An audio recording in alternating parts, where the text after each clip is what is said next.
The twin moons of Varine hung low over the shining city of Seralith, their pale light spilling across towers of glass and soft metal. The air shimmered faintly with the hum of living energy, plants glowing softly, pathways breathing with gentle movement. Everything on the planet was calm and quiet. The people of Varine, called the Varishi, believed peace was the highest form of strength. For generations they had lived without conflict. They spoke through thoughts instead of voices. They built cities that never harmed the ground. They sang to their machines to make them sleep, and then one day a signal came from the stars. It was from Earth, the home of the humans. At first, the Varishi did not know what to think. The humans' message was filled with sound, laughter, and strange music. The Varishi scientists studied it with curiosity and fear. They saw flashes of humans waving their hands, flying machines roaring through the sky, and bright explosions that made their hearts ache. To the Varishi, it looked like chaos. Rumors spread quickly through Seralith. People whispered about humans as if they were ancient monsters. They shout when they speak, one Varishi woman said. How can a species so loud ever know peace? They destroy their own world, said another. They change the weather, cut the forests, and fight their own kind. Some say they eat animals alive, someone whispered with a shiver. In the quiet garden of the Diplomatic Academy, a young Varishi named Tira listened to these words with growing dread. Her silver skin shimmered faintly in the light, and the tiny jewels on her forehead glowed when she was afraid. She was one of the youngest translators ever trained for interstellar contact. She could read the languages of 6 different species and had practiced the art of peaceful speech since she was a child. But now, she had been chosen for something greater and far more terrifying. The High Council of Varine had selected her to meet the first human ambassador. When the message reached her home, her hands trembled so much that she dropped her data tablet. Me? She whispered. You must be mistaken. I'm not ready. Her instructor, Ilarion, placed a calm hand on her shoulder. You are fluent in Earth's common tongue. You have studied their ways. You are patient and kind. You are exactly what is needed. Tira wanted to protest, but she saw the pride in his eyes. She bowed her head and accepted. Inside, however, her thoughts were storming. Humans. The brutal ones. The destroyers of their own sky. That night she could not sleep. The faint light of the moons touched the walls of her small home, and she lay awake imagining what a human looked like. She had seen pictures. Broad-shouldered, upright, strange eyes filled with emotion. They were not beautiful like the Varishi. They had rough skin, and their faces changed so easily, from laughter to anger, from peace to pain. The more she thought about it, the more afraid she became. The next day, she went to the observation dome to watch the stars. Other diplomats were gathered there, discussing what they knew. They say the humans are strong enough to crush metal with their hands. I heard they can survive in freezing weather and still walk for hours. Do they have no fear at all? Tira stayed silent. Inside her, the fear grew roots. When she returned home, her younger sister Riani was waiting. You're going to meet them, aren't you? She asked, eyes wide with excitement. Yes, Tira said softly. The human ship will arrive in 3 days, Riani giggled. Maybe they're not so bad. Maybe they just look scary. Tira smiled weakly but said nothing. Her heart told her otherwise. 3 days later, the day of the arrival came. The spaceport of Seralith was surrounded by gardens and glowing pillars of light. Varishi guards floated silently above the landing platforms, watching with emotionless eyes. The entire city had gathered to witness history, the meeting between Varine and Earth. Tira stood in the front row beside the High Council. Her ceremonial robes shimmered like water, the soft color of dawn. Her translator sphere floated at her side, humming gently, but her mind was racing. What if they are dangerous? What if they lose control? Then the sky split open. A long silver vessel appeared, descending through the clouds with a deep echoing sound. The humans called it a shuttle, though to the Varishi it looked like a great beast made of steel. Fire licked its sides as it slowed, landing with a heavy hiss. The moment the ramp touched the ground, every Varishi took a step back. The air smelled strange, sharp, metallic, and then a figure appeared. The human stepped forward slowly, his boots pressing into the soft light of the landing pad. He wore a dark uniform with symbols on the chest, and his hair was dark, his skin warm in color. His name was Commander David Huang. Talira's breath caught. He was taller than she expected, broader too.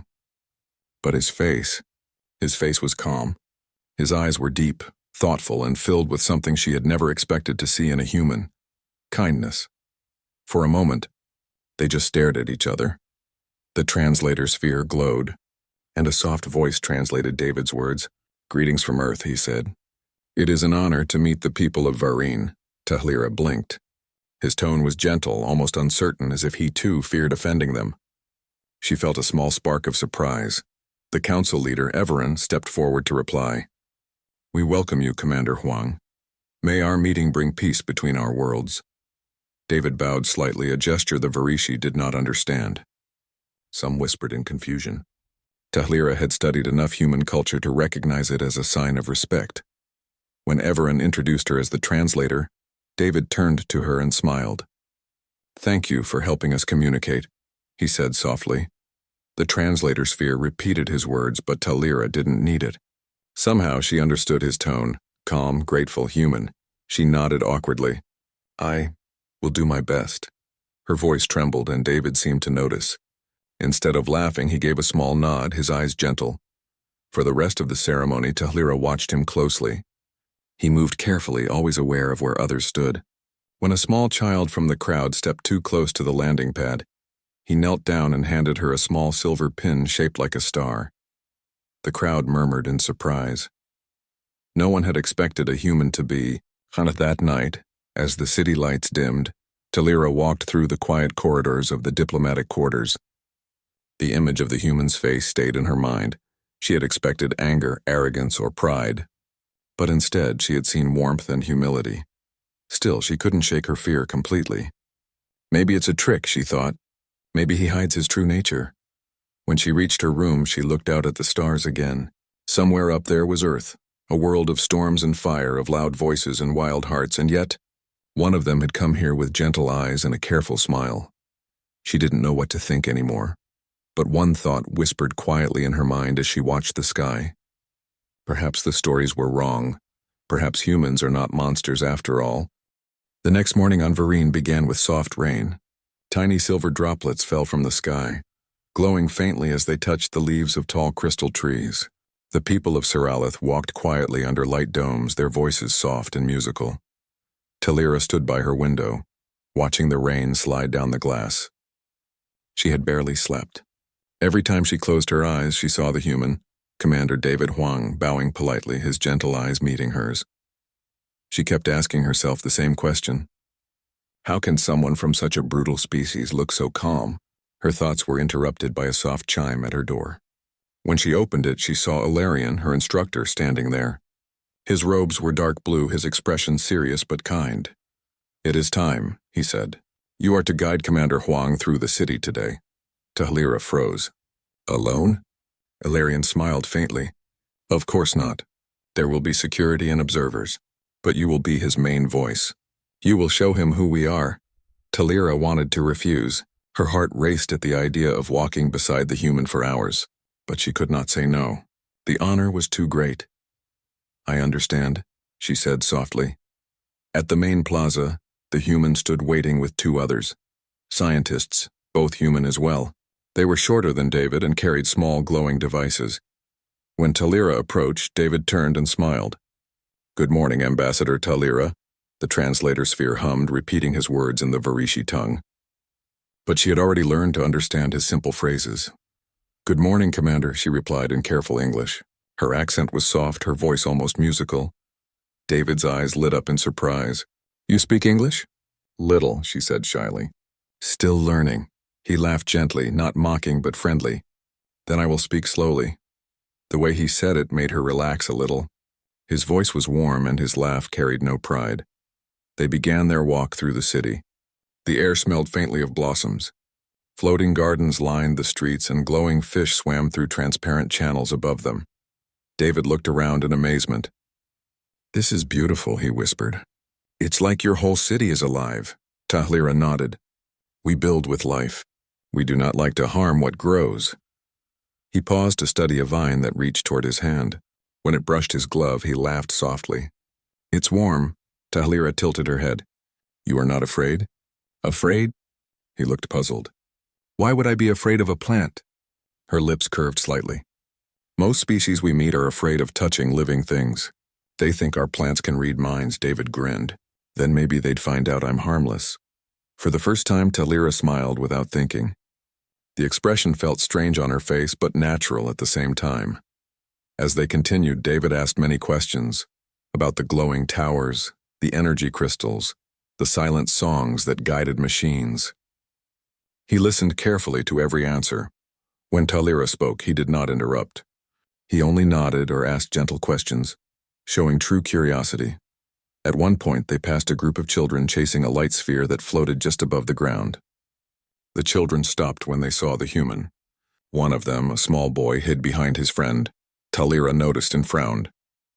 They fear you. David crouched slowly and took something from his pocket, a tiny model spaceship made of metal. He set it on the ground and tapped a small button. The toy floated into the air, spinning slowly. The children gasped. One of them reached forward and touched it carefully. It's for you, David said softly. The translator repeated his words, and the children smiled. The fear vanished.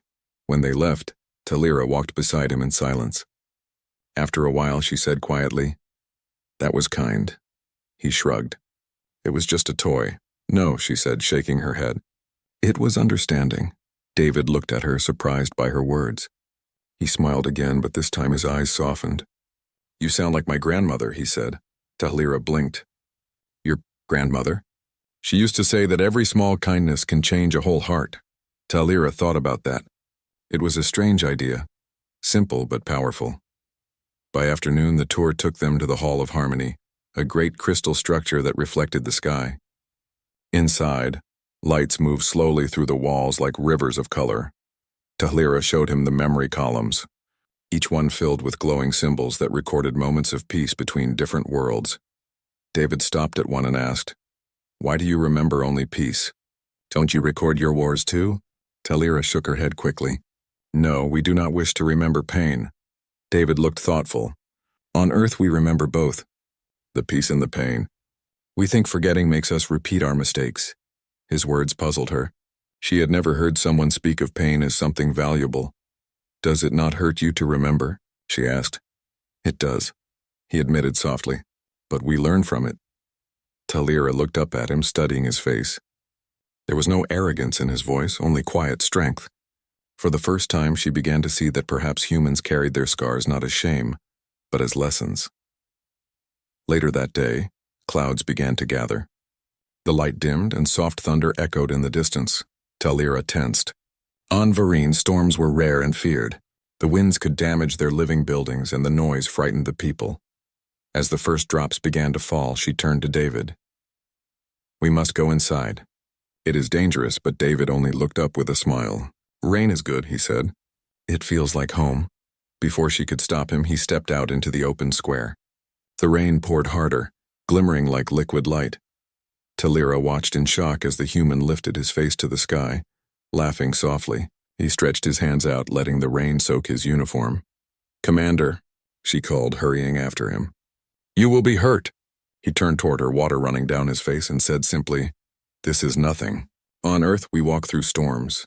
She stared at him, trying to understand. The sound of thunder rolled across the sky, and she covered her ears. The noise was painful to her sensitive hearing. David saw her flinch and quickly stepped closer, speaking softly. "It's all right. Just sound. It can't hurt you." His calm voice cut through the thunder. Slowly, she lowered her hands. For a moment, they stood together under the silver rain. An alien woman and a human man. Both silent. Both watching the sky. In that moment, she felt something strange. Not fear, not confusion, something warmer. When the storm finally faded, the two of them walked back in silence.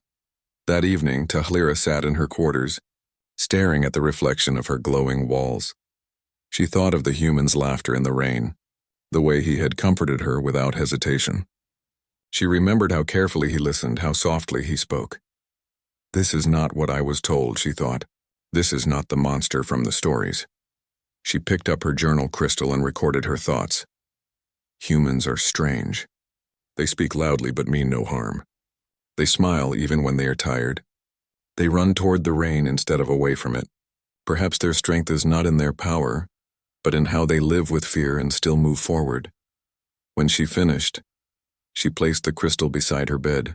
Outside, the rain began again, softer this time. She closed her eyes and whispered, "Maybe they are not so different after all." Far across the city, in the human quarters, David stood by his window too, looking at the glowing skyline of Vereen. He smiled faintly, thinking of the quiet translator who had guided him through the day. He spoke softly to himself. "They think we're the dangerous ones, but they have no idea how gentle they are." The night deepened, wrapping both worlds in silence. Somewhere between the stars, the distance between human and Varishi hearts grew smaller. The next morning, the skies above Siralith were clear again. The rain had washed every building until the city glowed softly under the twin suns. Birds with crystal wings glided over the towers, singing songs that sounded like gentle bells. Inside the diplomatic quarters, Tira stood before her mirror, adjusting the thin silver band on her wrist. It was the mark of a Varishi translator, the sign of her duty, but today it felt heavier than ever. The human delegation would leave Vereen tomorrow. This was their final day of meetings, and she had been asked to speak before the High Council, to share her report on the humans. Talira's thoughts swirled. How could she explain everything she had seen? How could she tell her people that the stories they had believed for generations might be wrong? A soft tone sounded at her door. She turned, and there he was, Commander David Huang, standing in the doorway with his usual calm smile. "Good morning," he said. Tira bowed slightly. "Good morning, Commander." "You came early," he shrugged lightly. "Couldn't sleep. I was thinking about today's meeting." "So was I," she admitted. David's expression softened. "It's never easy being the one to explain who we are." Tira studied him for a moment. "You have done it many times?" "Too many," he said quietly. "Every time someone expects monsters. Every time we have to show we're only human." There was a faint sadness in his eyes when he said it. For a brief moment, she felt the weight behind those words, the long history of fear, the constant need to prove one's worth. "Maybe," she said gently, "today will be different." David smiled. "If you say that, I'll believe it." The Hall of Harmony was filled with light when they arrived. The High Council members floated in a circle, their robes shifting like liquid color. Around the room, hundreds of Varishi citizens gathered silently to listen. Tira felt her heart race as she took her place beside the council's center platform. David stood a few steps behind her, calm but watchful. Everan, the eldest of the council, spoke first. "Ambassador Tira, you have spent 3 days with the human delegation. We ask you now to speak your truth. What are they?" The hall grew still. Every sound faded. Tira took a deep breath. "Before they came," she began slowly, "I believed what all of us believed. That humans were wild and dangerous, that they could not control their emotions, that they were ruled by chaos." A ripple of agreement moved through the crowd. She continued, her voice steady. "But I have walked beside them. I have spoken with them. And what I saw was not chaos. It was courage." Several council members leaned forward. Tira went on, her words simple but strong. "Humans feel deeply, yes. They fear, they hurt, they make mistakes. But they do not hide from those things. They face them. They live with storms in their hearts, yet still build homes. They live on a world that changes, yet they do not give up." Everan frowned. "You speak as if their weakness is strength." Tira looked down for a moment, then raised her eyes again. "Maybe it is. They accept pain as part of life. And because of that, they also know joy better than we do." There was silence again. The council members exchanged uncertain glances. Then Everan turned to David. "Commander Huang, will you speak for your kind?" David nodded once and stepped forward. His boots made a soft sound against the shining floor. He placed a hand over his heart, the human gesture of respect, and began in a calm voice. "Your people fear us," he said simply. "I understand that. You have peace, and we are still learning what peace means." He paused, then continued. "Humans have done terrible things in our past. We have fought and we have failed. But we have also helped, healed, and dreamed. Every generation tries to be better than the last. That is who we are." The translator sphere repeated his words in clear Varishi tones. The hall remained silent for a long time. Then one of the council members asked, "Why should we trust a species that admits to such flaws?" David looked around the hall, meeting every gaze without fear. "Because we know our flaws," he said quietly. "And we keep trying to rise above them." He didn't shout. He didn't argue. His words were simple, honest. The tone carried more weight than any loud speech could. Tira felt something shift in the room, something small but real. After the meeting, when the council dismissed everyone for reflection, Tira and David walked together through the garden behind the hall. The air was warm, and drops of yesterday's rain still clung to the glowing leaves. They listened. David said softly, "I could feel it." Tira nodded. They listened, yes. "But they fear change." "Everyone does," he said.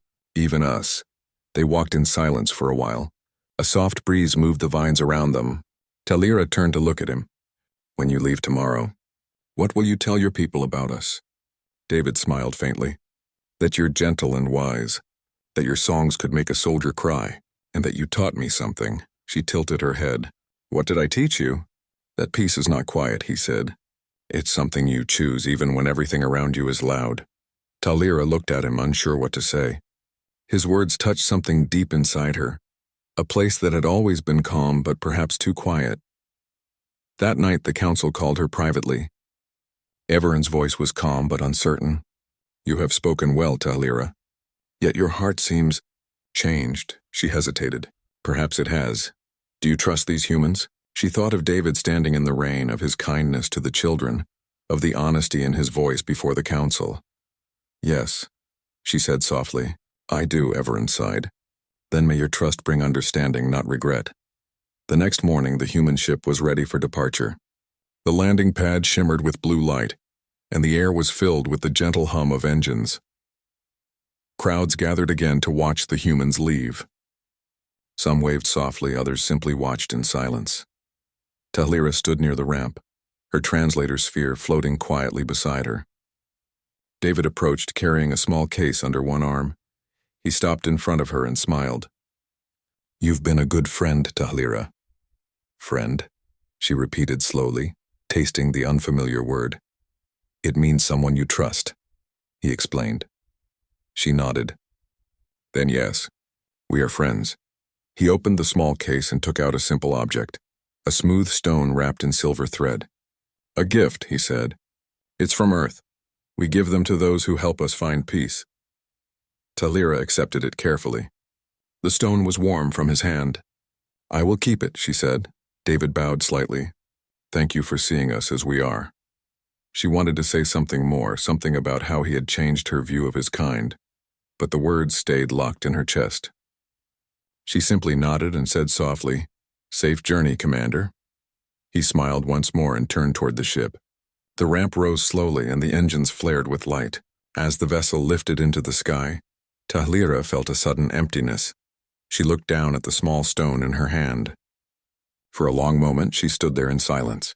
Then she whispered, "Perhaps the most dangerous thing about humans is how easily they change what you believe." That evening, as the twin suns set, Tira climbed the steps to the highest tower of Seralith. The city glowed beneath her, alive, bright, full of quiet movement. She looked up at the stars. Somewhere out there was Earth, the world she had once feared. Now, she felt no fear, only curiosity, and a strange warmth she could not name. She closed her eyes and spoke softly to the wind. "Maybe one day our worlds will meet again. And when they do, we will remember this truth. Humanity is not the monster we imagined. It is the dream we had forgotten, to be brave, to be flawed, and to keep moving forward." The stars shimmered brighter, as if they heard her.